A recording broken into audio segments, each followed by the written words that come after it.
ഒന്ന് നിൽക്കണം.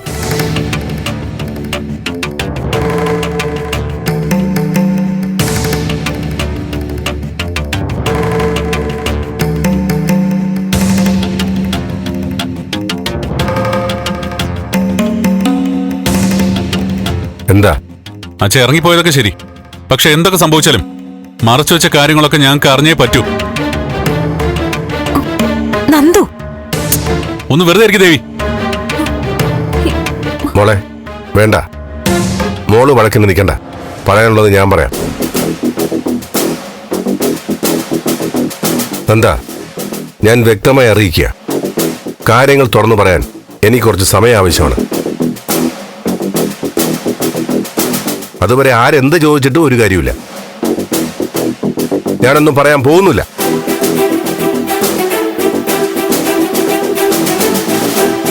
പിന്നെ ഒരു കാര്യം കൂടി പറയാം. ഞാൻ ആർക്കും ഒരു കളങ്കവും വരുത്തിയിട്ടില്ല. കളങ്കം വരുത്തിയോ ഇല്ലെന്നൊക്കെ കാര്യങ്ങൾ അറിഞ്ഞിട്ട് ഞങ്ങൾ തീരുമാനിക്കും.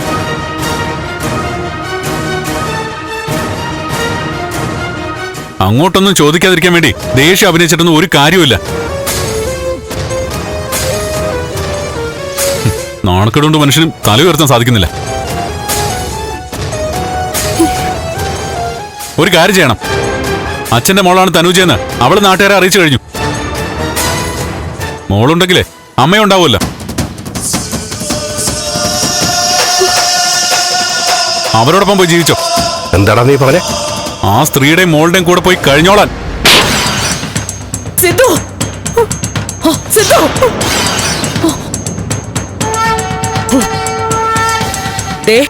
ഇനി എന്റെ മോനെ തല്ലിയാലുണ്ടല്ലോ,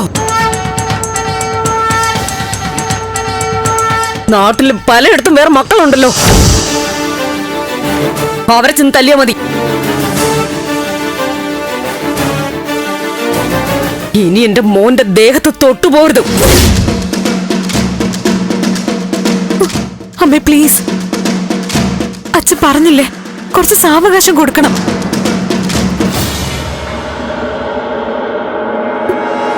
അച്ഛനൊക്കെ പറയും. നീ ആരാ ഇതിന്റെ ഇടയിൽ കക്ഷി സംസാരിക്കാൻ? കേർപ്പോ. ദേവി, നീ പറഞ്ഞനുസരിക്ക്. സന്ദർഭം മനസ്സിലാക്കി വേണം സംസാരിക്കാൻ. അമ്മയോടും ഞങ്ങൾ മക്കളോടും എന്തെങ്കിലും ആത്മാർത്ഥത ഉണ്ടെങ്കിൽ സത്യം പറയണം. മുൻപ് പല കാര്യങ്ങളിലും ഞാൻ അച്ഛന്റെ ഭാഗത്തായിരുന്നു. പക്ഷേ ഇപ്പൊ എനിക്ക് എന്റെ അമ്മയുടെ അഭിമാനം രക്ഷിക്കണം. അച്ഛന് പല ഭാര്യമാരും കാണുമായിരിക്കും. പക്ഷെ ഞങ്ങൾക്കൊരമ്മയേ ഉള്ളൂ.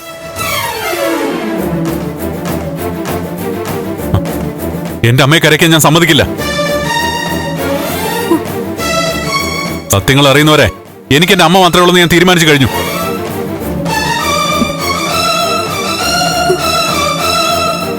എന്നുവെച്ചാ അച്ഛന്റെ സ്ഥാനത്ത് നിന്നെ മാറ്റിയെന്ന്. അങ്ങനെയെങ്കിൽ അങ്ങനെ തന്നെ. എന്നാ പിന്നെ അങ്ങനെ ആയിക്കോട്ടെ.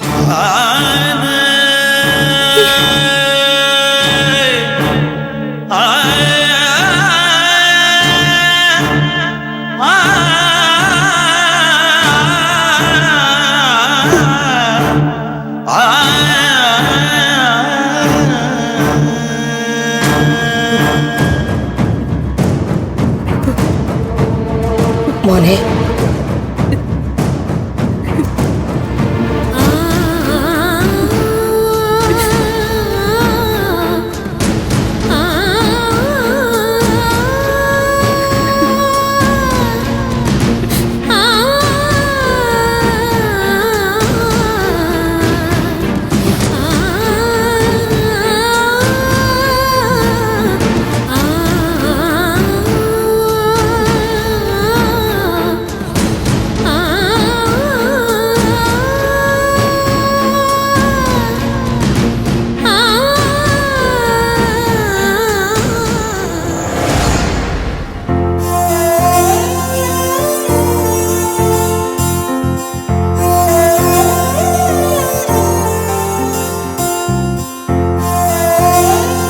എന്താടോ?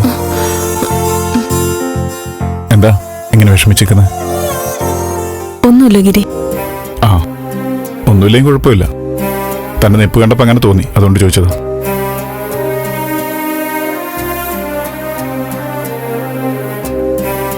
ഗിരി, അല്ല, അമ്മ ഇപ്പൊ വിളിച്ചിരുന്നു. എന്നിട്ട് അച്ഛൻ തിരിച്ച് വീട്ടിലെത്തിന്ന്. എന്നിട്ട് വല്ല വഴക്കോ ബഹളം എന്തെങ്കിലും ഉണ്ടായോ? അച്ഛൻ വ്യക്തമായിട്ടൊന്നും പറയുന്നില്ലെന്നാ പറഞ്ഞ. കാര്യങ്ങൾ എന്താണെന്നൊക്കെ അറിഞ്ഞിട്ട് അമ്മയും നന്ദനും അച്ഛനോട് സഹകരിക്കുള്ളൂ എന്നാ പറയുന്നത്. ദേവിക അച്ഛന്റെ ഭാഗം പറയുന്നതാ അമ്മയ്ക്കും നന്ദനും ഒക്കെ കൂടുതൽ ദേഷ്യം. എടോ, സിദ്ധാർത്ഥൻ സാറിനെതിരെ കൂടുതൽ കുറ്റങ്ങൾ ആരോപിച്ച് സമ്മർദ്ദത്തിലാക്കരുതെന്ന് പറയണം. ഒരു സാവകാശം കൊടുക്ക്. ആർക്കെതിരെ ആരോപണം ഉന്നയിക്കാൻ പറ്റുന്ന ഒരു കാലമായത്. കേൾക്കുന്നവരിൽ ഭൂരിഭാഗമാണെങ്കിൽ അതങ്ങ് വിശ്വസിക്കുകയും ചെയ്യും. അവസാനം സത്യം തെളിയുമ്പോഴായിരിക്കും നിരപരാധിയെയാണ് ക്രൂശിച്ചതെന്ന് മനസ്സിലാവുക. ആദ്യം സത്യം ഒന്ന് തെളിയട്ടെ, അതുവരെ ഒന്ന് സമാധാനം കൊടുക്കാൻ പറ. അച്ഛന് സമാധാനക്കേടൊന്നും ഇല്ല ഗിരി. സമാധാനം പോയത് അമ്മയ്ക്കാ, പിന്നെ ഞങ്ങൾക്കും. അച്ഛൻ നമ്മളോട് കാര്യങ്ങൾ പറഞ്ഞു. അച്ഛൻ ഇതിൽ ബന്ധമൊന്നും ഇല്ലായിരിക്കും. പിന്നെ എന്തുകൊണ്ടാ തനൂജ പറഞ്ഞത് കളവാണെന്ന് പ്രസ്താവന ഇറക്കുന്നില്ല? അതിന് വ്യക്തമായ കാരണം കാണും രജനി.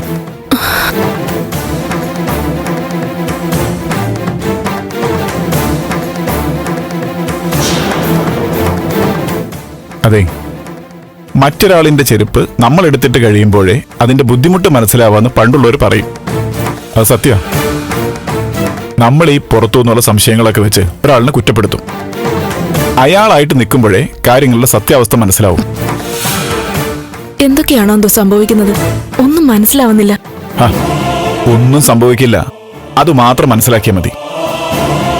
ഞാൻ പറഞ്ഞില്ലേ, ഗിരി ആയതുകൊണ്ട് എല്ലാം ക്ഷമിക്കുന്നത്. എടോ, കുറെ പ്രാവശ്യമായി താനിത് പറയുന്നു. ശരി, ഞാനൊരു ഔദാര്യ നിധി തന്നെ സമ്മതിച്ചു.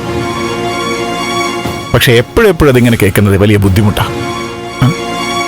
കല്യാണം കഴിഞ്ഞ് അടുത്തടുത്തുള്ള രാത്രികൾ ഇങ്ങനെ വിഷമിച്ച് കളയാൻ പാടുണ്ടോ?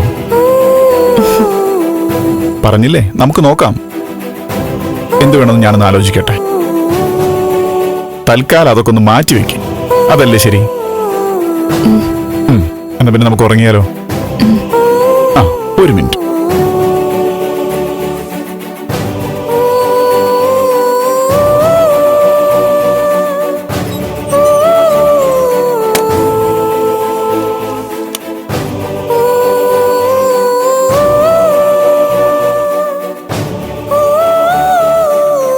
ഹലോ, അത് വിട്ടില്ലേ?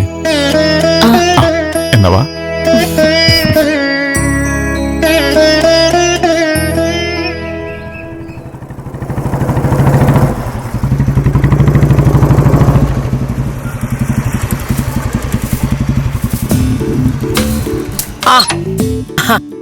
അല്ല, ആരാ ഇത്? ദേ ഒരു വിരുന്നുകാരനുണ്ട്. മുരളിയില്ലേ ഇവിടെ? ആ ഉണ്ട്. മോനകത്തേക്ക് വാ. അല്ല, ഒന്ന് വിളിച്ചാ മതി. അതെന്താ ഞങ്ങളുടെ വീട്ടിൽ കേറില്ലേ? അയ്യോ, അതല്ല, ഞാൻ ഈ വഴി പോയപ്പോ ഒന്ന് കയറിയേ ഉള്ളൂ. സ്കൂളിൽ പോയിട്ട് കുറച്ച് ജോലിയുണ്ട്. എന്നാലും അത് ശരിയല്ലല്ലോ മാഷേ. രജനി ചേച്ചിയെ കൂടി ഒന്ന് കൊണ്ടുവരായിരുന്നില്ലേ? വീട്ടുകാരെ എല്ലാവരെയും കൂട്ടി ഒന്ന് വിരുന്നിന് വിളിക്കാന്ന് വിചാരിച്ചിരിക്കുകയായിരുന്നു ഞങ്ങള്. വേണ്ടപ്പെട്ടവര് വിവാഹം കഴിക്കുമ്പോ വിരുന്നിന് വിളിക്കുന്ന ഒരു ചടങ്ങുണ്ടല്ലോ. ഇന്നലെയും കൂടി ഞാൻ ഇതോളോട് പറഞ്ഞതേ ഉള്ളൂ, അല്ലേ മോളെ? ആ, അതെ. അങ്ങനെ ഔപചാരികമായിട്ട് വിളിക്കേണ്ട കാര്യമൊന്നും ഇല്ലല്ലോ. എപ്പോ വേണമെങ്കിലും ഇങ്ങോട്ട് വരാവുന്നതല്ലേ ഉള്ളൂ. ആ ഗിരീഷേട്ടാ, മുരളി, നിങ്ങൾ രണ്ടാളും കൊള്ളാലോ. ഗിരീഷേട്ടൻ വന്നിട്ട് മുറ്റത്ത് നിർത്തി സംസാരിക്കേ. രജനി ചേച്ചി അറിഞ്ഞാൽ നിങ്ങളോടാ ചോദിക്കുക. അതിന് ഞങ്ങൾ വിളിച്ചിട്ട് വരണ്ടേ? എന്നാ പിന്നെ മുരളേട്ടൻ തന്നെ വിളിക്ക്. ഗിരീഷേട്ടൻ വാ, നമുക്ക് അകത്തോട്ടിരിക്കാം. അയ്യോ വേണ്ട, നമുക്ക് ഈ കാറ്റൊക്കെ കൊണ്ട് പുറത്തിരിക്കാം. ഞാൻ മുരളിയോട് കുറിച്ച് സംസാരിക്കാനാ വന്നത്. അമ്മേ, ഗിരീഷേട്ടൻ ചായ എടുക്ക. അയ്യോ, ഒന്നും വേണ്ട. ഏയ്, അത് പറ്റില്ല. ഗിരീഷേട്ടൻ ഒരു തരത്തിൽ നോക്കിയാലേ ഇപ്പൊ ഞങ്ങളുടെ കുടുംബക്കാരനും കൂടിയാ. എന്തെങ്കിലും കഴിച്ചിട്ടേ പോകാൻ പറ്റൂ. നിങ്ങൾ സംസാരിക്കേ, അപ്പോഴേക്കും ഞങ്ങൾ ചായ എടുക്കാം. വാ മോളെ.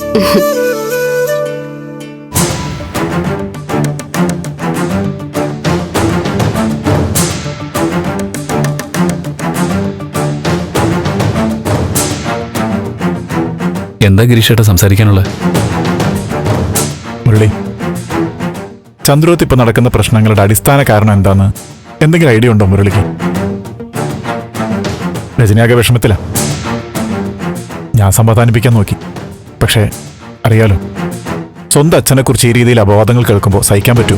തനൂജ എന്ന് പറയുന്ന ആ പെൺകുട്ടി ആരാണെന്ന് സിദ്ധുവങ്ങൾ തുറന്നു പറഞ്ഞാൽ തീരാവുന്ന പ്രശ്നങ്ങളേ ഉള്ളൂ. അങ്കിൾ ഒരിക്കലും തെറ്റായ വഴിക്ക് പോകുന്ന ഒരാളൊന്നുമല്ല.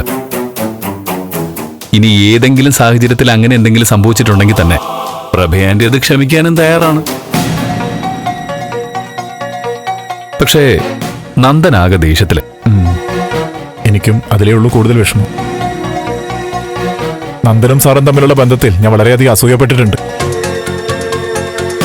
ഇങ്ങനെയൊരു അച്ഛൻ മകൻ ബന്ധം ഞാൻ മറ്റൊരിടത്തും അങ്ങനെ കണ്ടിട്ടില്ല. പക്ഷേ എല്ലാം ഒന്ന് തകിടം പറഞ്ഞു. അവരിപ്പോ ഏറ്റവും വലിയ ശത്രുക്കളായി മാറി. അവരുടെ ശത്രുത എങ്ങനെയെങ്കിലും മാറ്റണം, അത്രേ ഉള്ളൂ എനിക്ക്. അല്ലാതെ അവരുടെ പേഴ്സണൽ കാര്യങ്ങളിൽ ഞാനത്ര വിഷമിക്കുന്നില്ല. പക്ഷേ നന്ദനും സാറും തമ്മിലുള്ള അകൽച്ച അതെന്നെ വല്ലാതെ വേദനിപ്പിക്കുന്നുണ്ട്. അതെങ്ങനെ മാറ്റിയെടുക്കാൻ പറ്റും? വിചാരിക്കുന്ന പോലെ അത്ര എളുപ്പമാണെന്ന് എനിക്ക് തോന്നുന്നില്ല. നന്ദൻ ക്ഷമിക്കാൻ പറ്റാത്ത രീതിയിൽ അങ്കിളുമായിട്ട് അകന്നു കഴിഞ്ഞു. ഞാനൊരു മാർഗം പറയട്ടെ. എന്താ? അങ്കിളിനോട് ഗിരീഷയുടെ തന്നെ ഒന്ന് സംസാരിച്ചു നോക്ക്. അല്ല, എന്താ പ്രശ്നങ്ങളൊന്നും അന്വേഷിച്ചു നോക്ക്. അല്ല, മകളുടെ ഭർത്താവ് കാര്യങ്ങൾ അന്വേഷിക്കുമ്പോ ഒരു വില തരും. ഏയ് ഇല്ല, ഞാൻ ചോദിക്കില്ല. സാറെന്നല്ല മറ്റാരുടെയും സ്വകാര്യ ജീവിതത്തിലേക്ക് ഞാൻ കടന്നു ചെല്ലില്ല. ഞാനിപ്പോ വന്നത് നന്ദന്റെ സാറിന്റെ ഇടയിലുള്ള മഞ്ഞൊരുക്കാനാണ്. അവരെ ഇനി മാറ്റി നിർത്തിക്കൂടാ. ഇനിയും മാറി നിന്നാ ഒരിക്കലും ചേരാത്ത വിധത്തിൽ അവരകന്നകന്നു പോവും. അത് കൂടുതൽ പ്രശ്നങ്ങളിലേക്ക് നമ്മളെ കൊണ്ടുചെല്ലും. മുരളി, ചായ എടുത്ത് വെച്ചു വാ.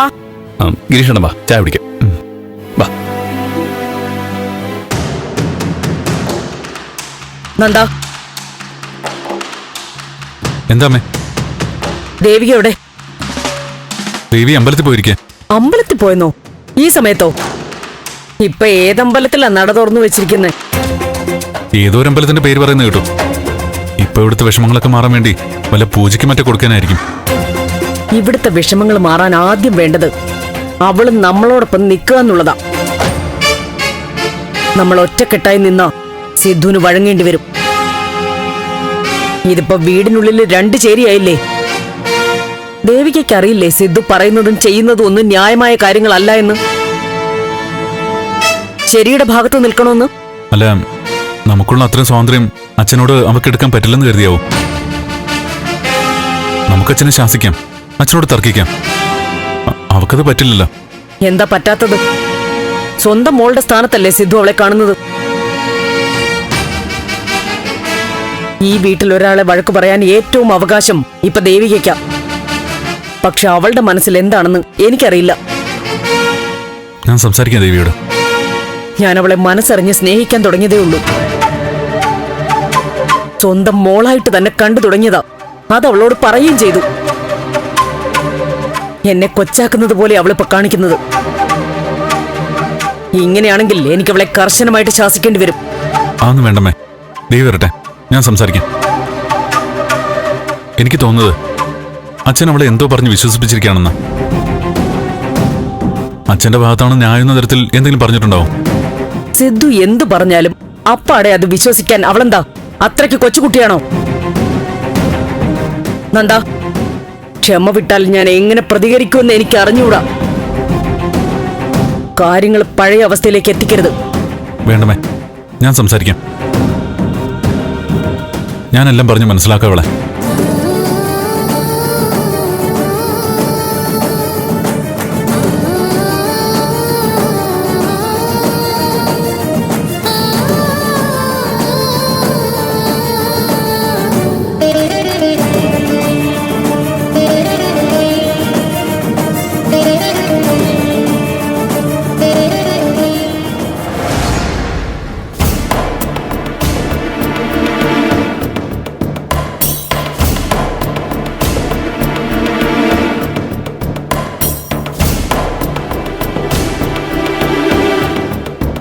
ആ ഈ വീടാ. ഇന്നലെ മറ്റു താമസം മാറിയതേ ഉള്ളൂ. ആ ശരി, താങ്ക് യു. ഓക്കെ.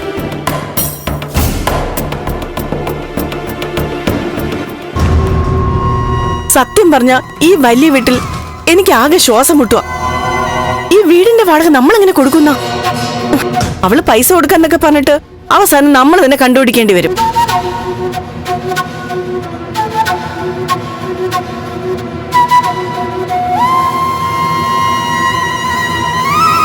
സിദ്ധാർത്ഥ സാറിനെ പേടിപ്പിച്ച് വാങ്ങാനായിരിക്കും അവളുടെ കണക്കൂട്ടല്.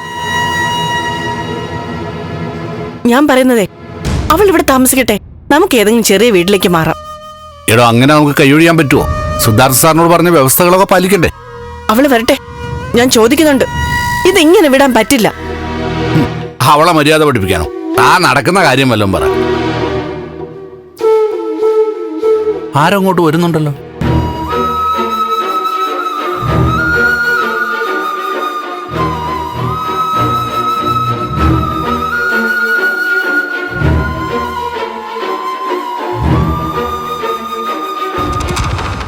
ആരാ?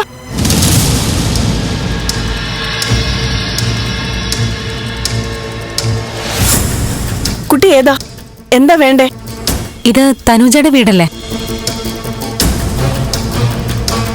അല്ലേ? ആ അതെ.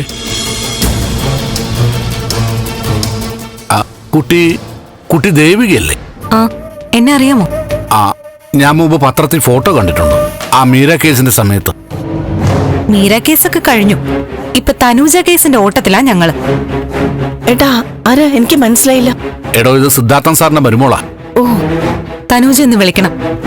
അവളെ കാണാനാ വന്നത്. മോളെ, തനുജ ഇവിടെ ഇല്ല. കള്ളം പറയണ്ട. അവളെ കണ്ട് കാര്യങ്ങൾ അറിഞ്ഞിട്ടേ ഞാൻ തിരിച്ചു പോവും. അവളെ വിളിക്ക്. കുട്ടി, അവൾ ഇവിടെ ഇല്ല. ഞങ്ങൾ സത്യ പറഞ്ഞു മോളെ. എങ്കിലും അവളെ ഫോൺ ചെയ്ത് അത്യാവശ്യമായിട്ട് വീട്ടിലേക്ക് വരാൻ പറ. വളരെ പ്രധാനപ്പെട്ട ഒരാൾ കാണാൻ വന്നിരിക്കുന്നു എന്ന് പറ.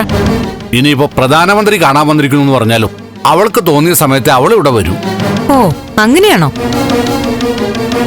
അപ്പൊ അവള് പ്രധാനമന്ത്രിയെക്കാളും വലിയ മന്ത്രിയാണല്ലേ? എന്തായാലും അവളെ കണ്ടിട്ടേ ഞാൻ മടങ്ങും.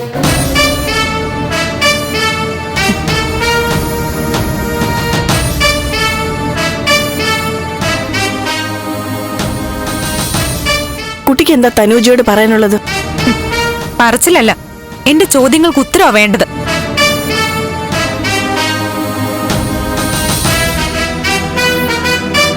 അവളോട് മാത്രല്ല, നിങ്ങളോടും ചോദിക്കാനുണ്ട്.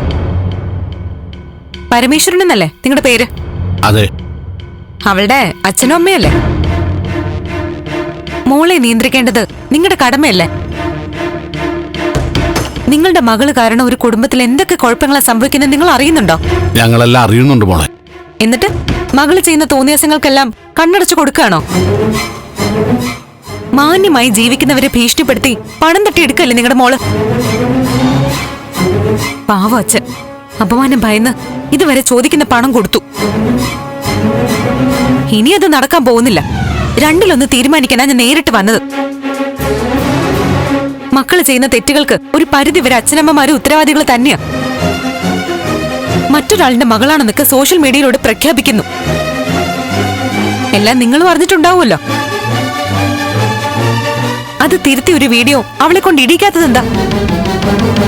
കാശ് വരുന്നെങ്കിൽ വന്നോട്ടേന്ന് നിങ്ങളും കരുതി കാണും അല്ലേ? അയ്യോ, ഒന്ന് നിർത്തുന്നുണ്ടോ കുട്ടി? നിർത്തേണ്ടത് ഞാനല്ല, നിങ്ങളുടെ മകളാ. അവളെ കൊണ്ട് നിർത്തിക്കാൻ തന്നെയാ ഞാൻ വന്നിരിക്കുന്നത്. ഞാൻ മോളെ കുറ്റം പറയുന്നില്ല. മോളുടെ സ്ഥാനത്ത് മറ്റാരായാലും ഇങ്ങനെ പ്രതികരിക്കൂ. അതൊക്കെ അവിടെ നിൽക്കട്ടെ. ഞാൻ ചോദിക്കുന്ന പ്രധാന ചോദ്യത്തിന് ഉത്തരം താ. നിങ്ങളല്ലേ തനുജയുടെ അച്ഛനും അമ്മയും?